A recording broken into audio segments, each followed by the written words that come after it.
Blue Financial Services out with interim results today. Stephen Gunyon spoke to the CEO, Dave van Niekerk. Now, their non-performing loans went from around about 54 million rand to 365 million rand. Here's Dave's comments on this non-performing loan item. And non-performing loans as a percentage of loans and advances, 23%. How much of that is in South Africa? But what's it looking like in your other operations? The rest of Africa only is really low. I mean, you're looking at 55 billion as opposed to 319 billion in South Africa. And there's a slightly bigger loan book in Africa as opposed to South Africa. 800 plus million in Africa, 700 odd million rand in South Africa before impairments. South Africa, big number on impairments. But in South Africa, you need to be a little bit clever in terms of how you classify NPLs, looking at the time value of money. Are customers paying you on time? Contractual liabilities versus behavior patterns. Now, and then Steve, the irony is a lot of our customers might be paying us, but they're paying us a smaller installment than they contractually agreed, or they're a month in arrears. You still need to provide for that loan.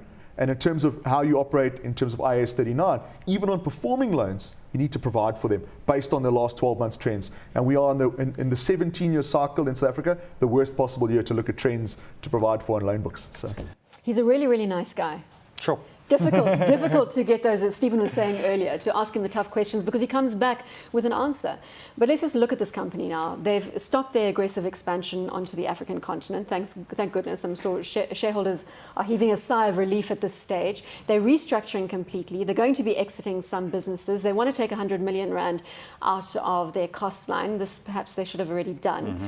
Your view on this one, a shocking set of results, or is that too light a word to use where Blue Financial Services is concerned? We'll stick with shocking. The issue here is that if you're an investor right now, you're taking risk. I mean, at the simplest level, they're technically insolvent. Liabilities exceed assets. That's not good, no matter how you spin the story. They're struggling to get money, they've got non-performing loans, and no disrespect to Dave van Niekerk and his comments around it, and he understands that a lot more than I do. 23% is a humongous number, and they're really, really struggling out there. And the question is, someone said to me today, will they still be around? That 100 million is to be saved through to the end of 2011. Will they still be around out there? And frankly, the jury's out. This is not a sure 70 bet. cents, down 10% today. And down some 90%.